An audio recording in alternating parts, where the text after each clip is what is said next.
Hey everybody, welcome to Moment of Clarity.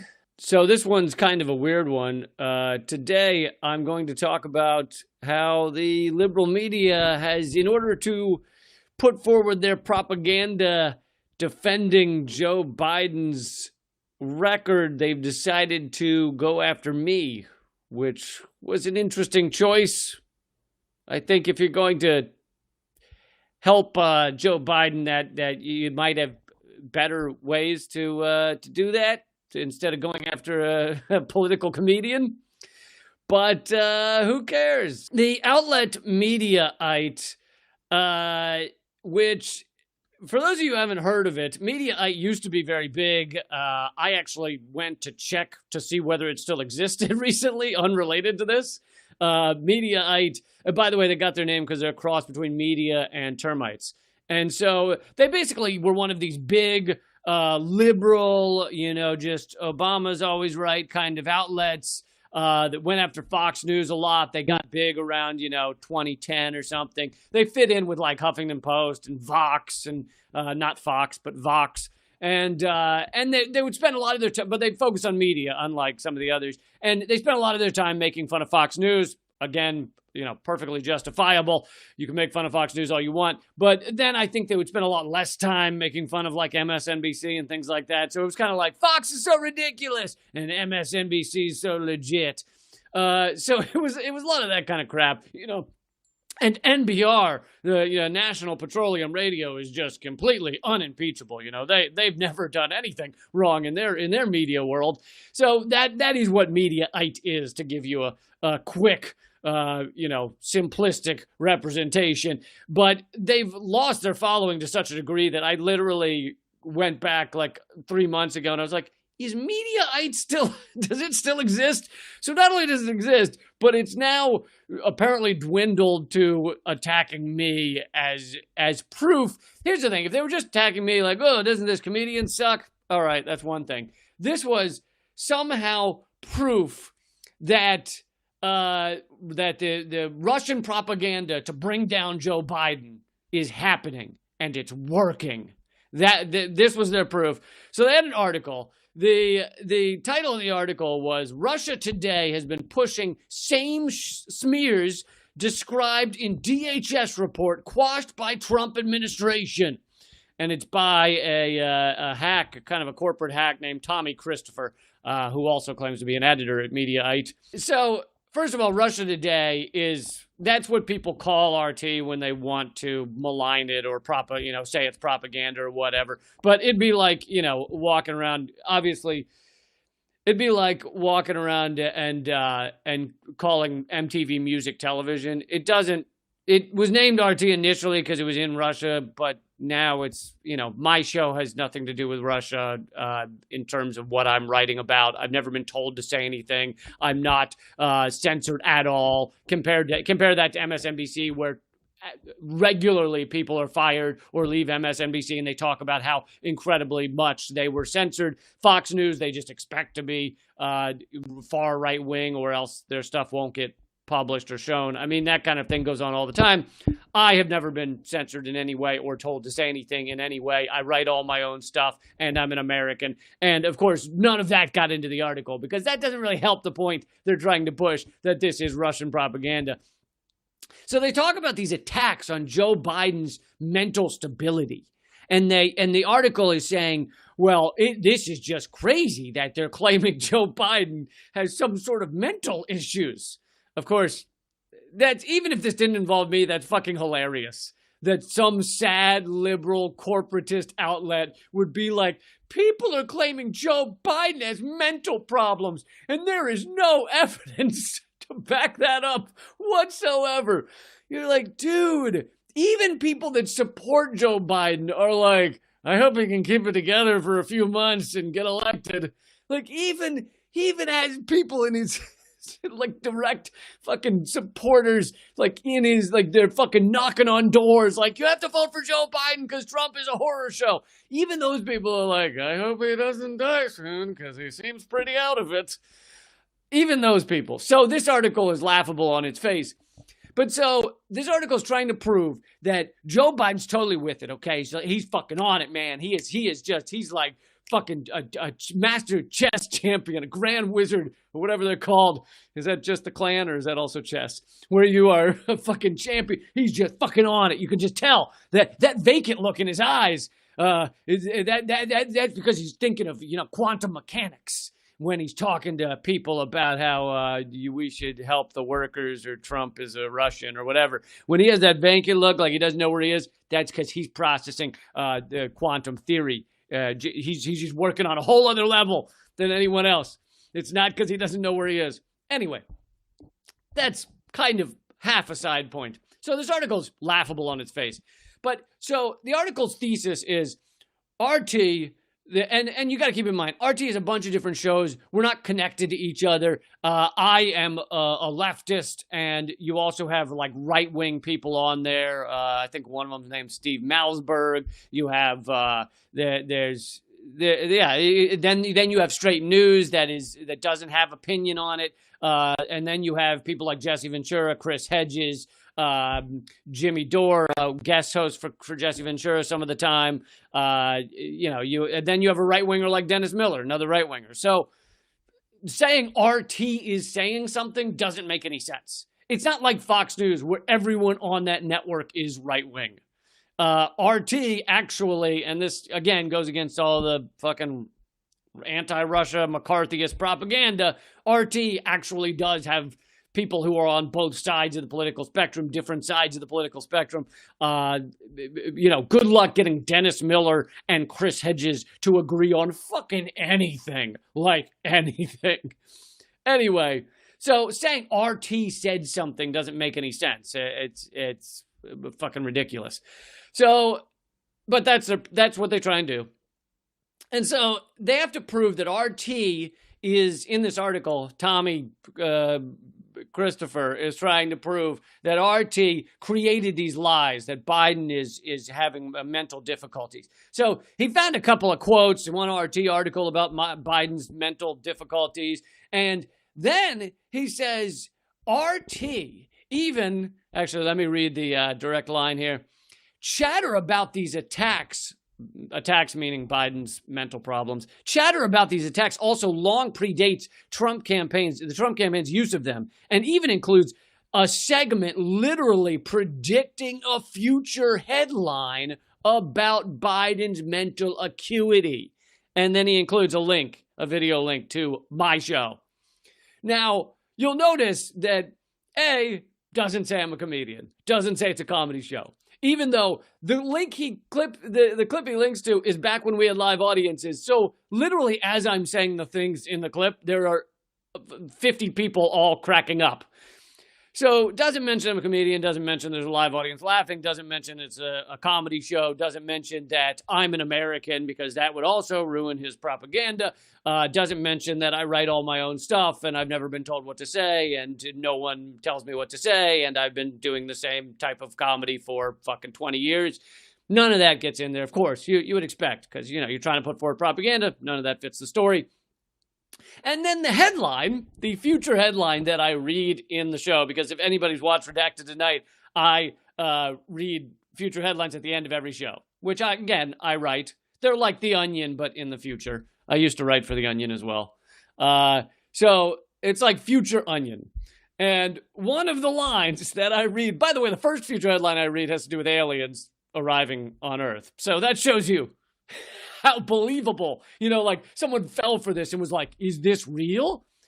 The first one's about aliens. Second one is, it was like, next week you're going to read Joe Biden's mental state questioned after appearing at campaign stop with his fake eye in his mouth and his fake teeth in his eye socket.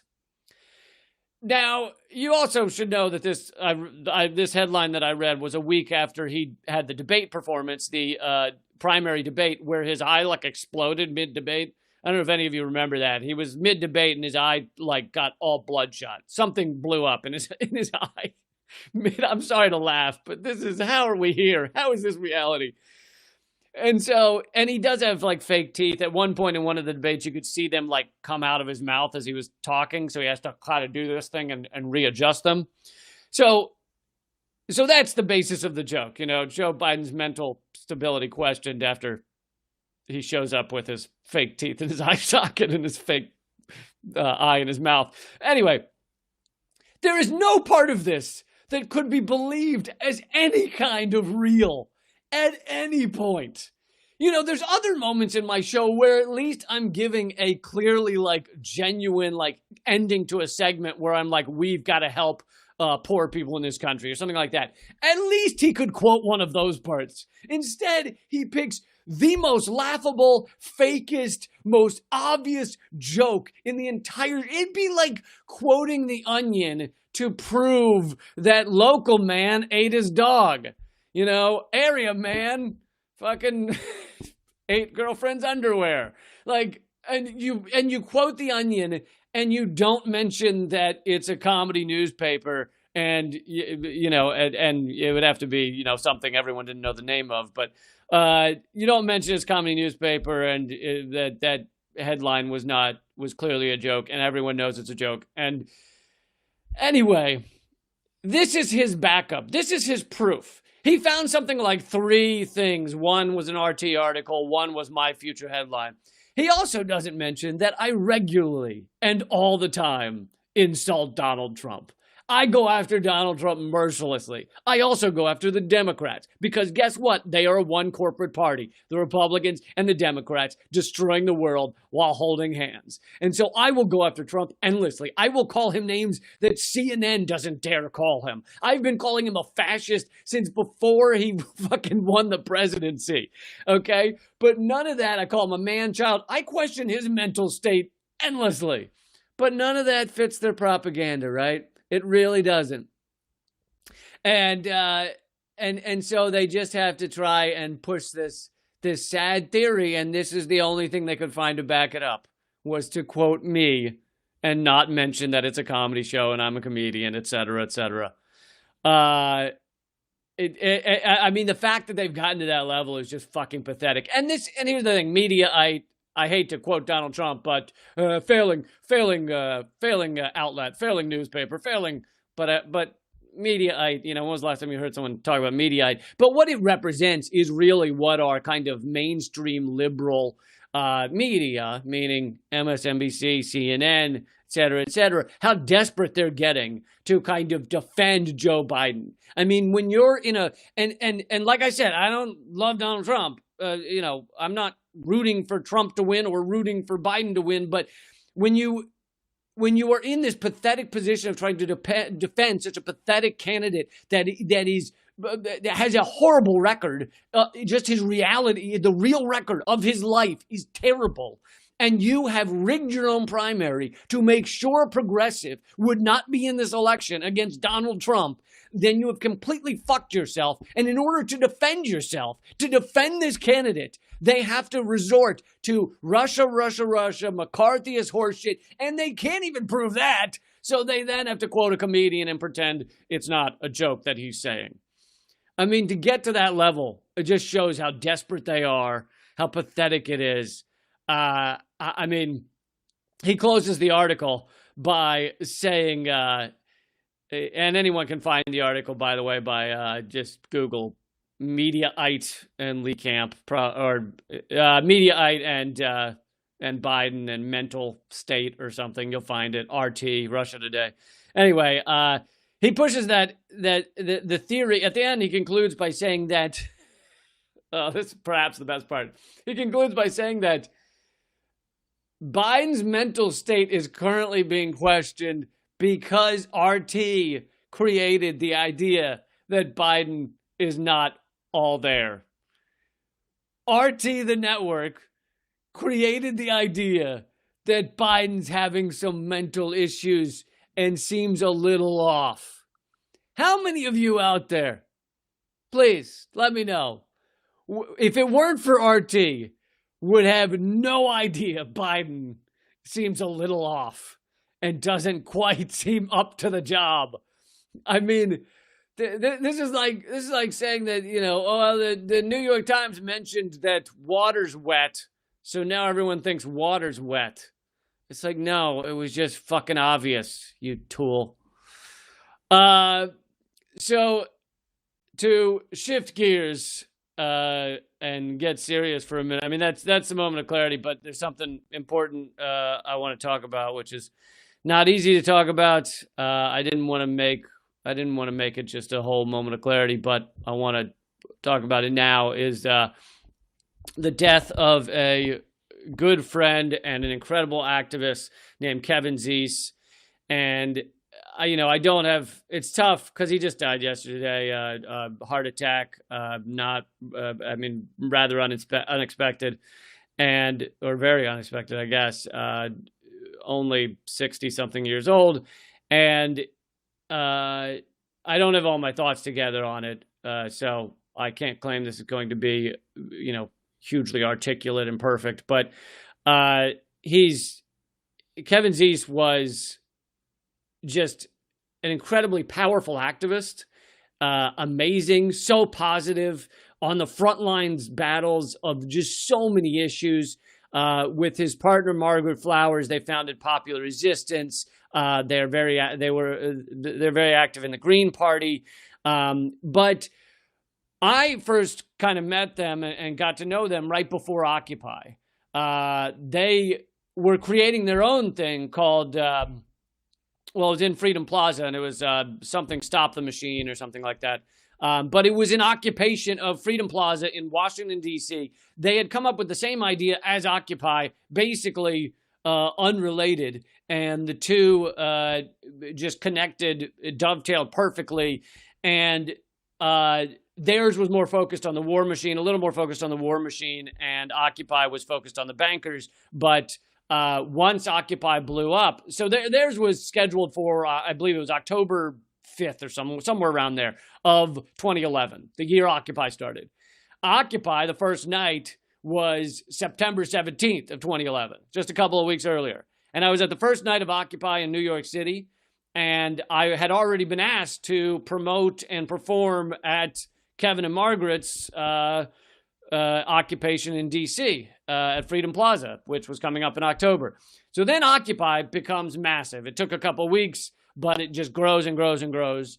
And by the time Freedom Plaza occupation was starting, Occupy was all over. It was national. It was global. And so really it just came together perfectly. Their occupation was just aligned perfectly with a lot of what Occupy was saying. And so I was at Freedom Plaza, sleeping down there for a few nights and performing there.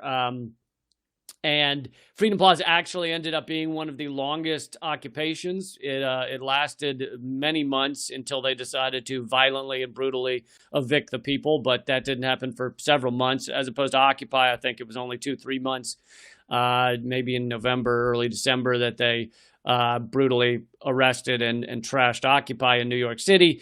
Various ones around the nation lasted longer. But my point is just that, like Kevin and Margaret, and I'll talk more about Kevin, but we're at the center of this, and the center of so many things. The center fight of Medicare for all, and I don't know that we'd be talking about Medicare for all, or at least I don't know that it would be a national talking point on a weekly basis, a daily basis, of so many groups, so much pressure on the Democratic Party to actually get behind Medicare for all. I don't know that type of sentiment, I mean, there'd be a fight for universal health care, no doubt, but I don't know that talking point would be as prevalent without Kevin Zeese. They've been fighting for Medicare for all for so long.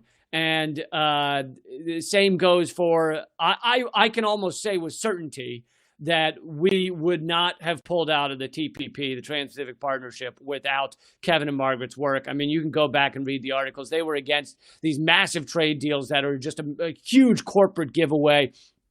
TPP was going to represent 40% of the world's economies, and the American people had nothing to say about it. We didn't get to see it. It was incredibly secretive. Many of you remember this. And it was during Obama. Obama helped craft it with his mainly lawyers. It was mainly corporate lawyers that crafted it, 13 nations.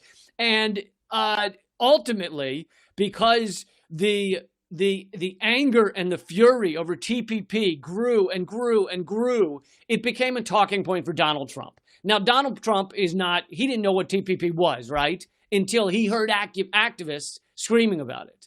And so he hears that TPP is a thing. He hears Hillary supports it, and he hears Obama crafted it. So Trump, in his egotism and he's actually savvy politically.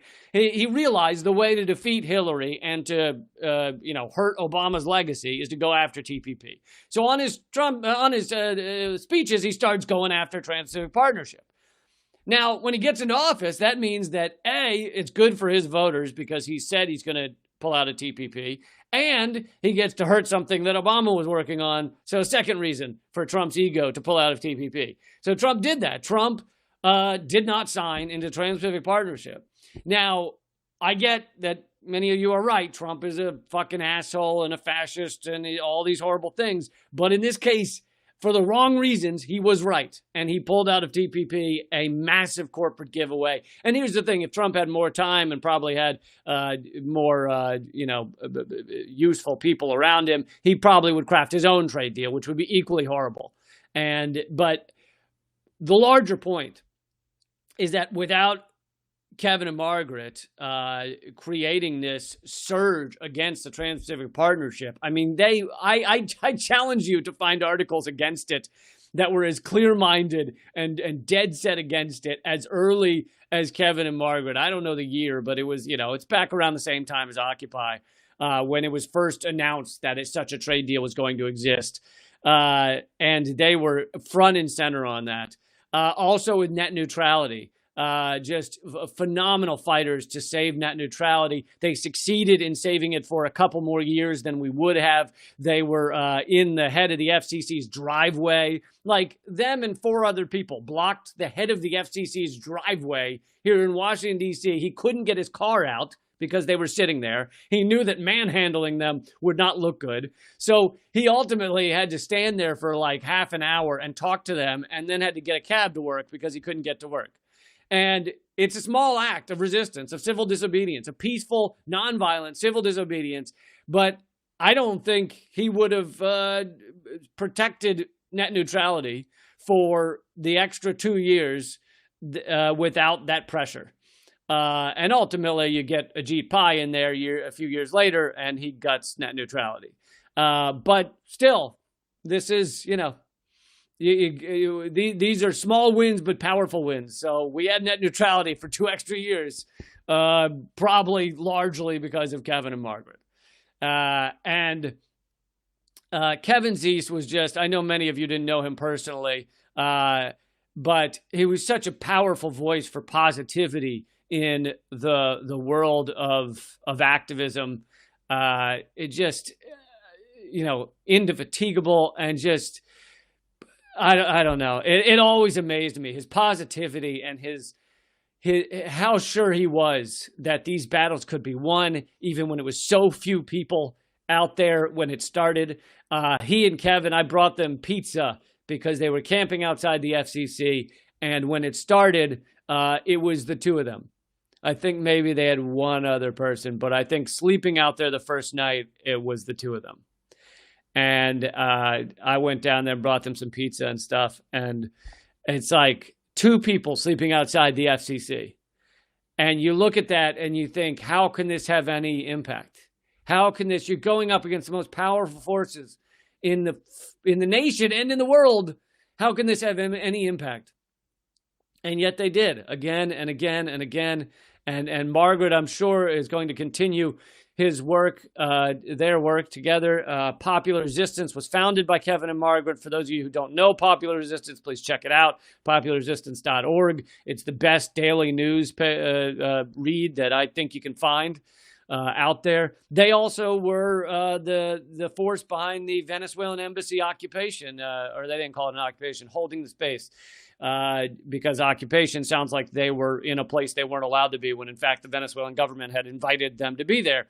But so the final 4 Venezuelan embassy fighters or defenders, as they call themselves, that were in there, this is in D.C., the Venezuelan embassy in D.C., the final 4 were Kevin and Margaret, Dave, Paul, and Adrian Pine, and the amount of moral certitude and just fucking energy that they had to sit there day after day. I don't know how long they were in there. I think 40 days or something.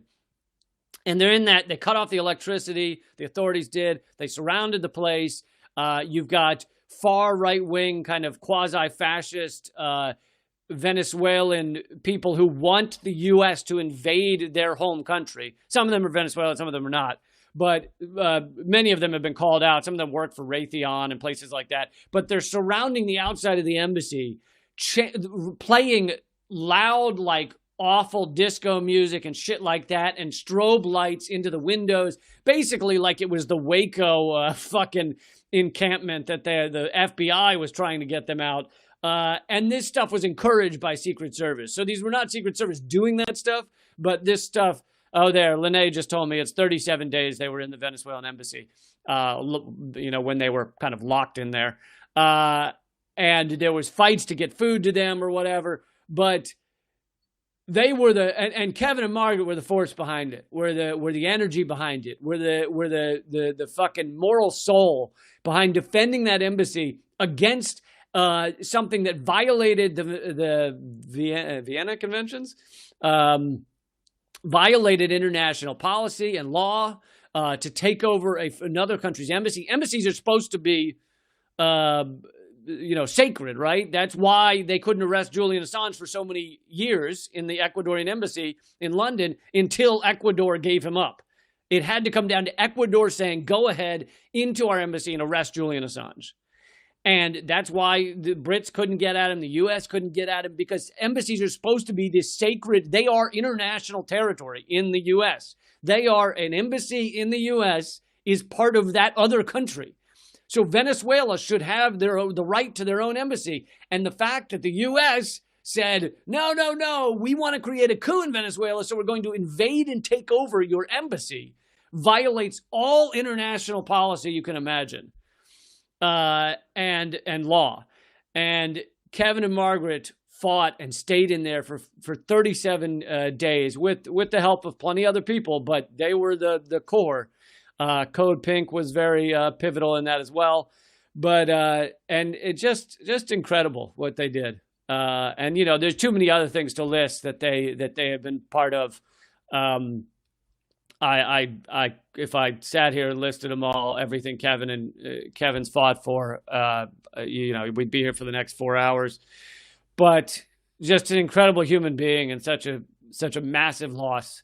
But I know that what he stood for and what he fought for is not going to slow down, and it's going to keep going. And I hope everybody subscribe to Popular Resistance. Go check it out. There's probably a way to there is a way, actually. There's a way to donate to Popular Resistance as well, popularresistance.org. So please do that. The fight now that they're focused on, one of them is Julian Assange. So you can learn more about that at popularresistance.org. Okay, guys, please share this video and keep fighting.